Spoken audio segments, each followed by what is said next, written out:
রাহমাতুল্লাহি ওয়া বারাকাতুহু। আমি কোনো ভূমিকা না নিয়েই দুই একটা কথা বলবো। 93% মুসলমানদের এই দেশে বিগত দিনে আমরা গণতন্ত্রের নামে সব দলের শাসন দেখেছি। শুরুতেই আমরা আওয়ামী লীগের শাসন দেখেছি, এরশাদের শাসন দেখেছি, বিএনপির শাসন দেখেছি, আবার বিগত দিনে 17 বৎসর আওয়ামী লীগের শাসন আমরা দেখেছি।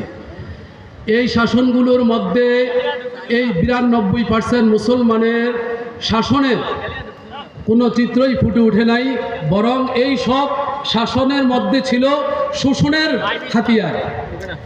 তাই আমরা এই 92% মুসলমানের সবগুলো প্ল্যাটফর্মকে একসাথ করে আগামী দিনে এমন একটা শাসন ব্যবস্থা দেখতে চাই, যেই শাসন ব্যবস্থার মধ্যে খেলাফতের যেই সমস্ত সুবিধাগুলো বিগত দিনে 1400 বছর পূর্বে সাহাবায়ে কেরাম রাদিয়াল্লাহু তাআলা আনহুম আজমাইন পেয়েছিলেন, আমরাও সেই খেলাফতের শাসনের মাধ্যমে সেই সমস্ত সুযোগ সুবিধাগুলো পেতে চাই।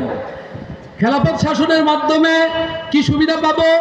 বলে খেলাফত শাসনের মাধ্যমে এদেশের চোর খেলাফতকে ভয় পাবে।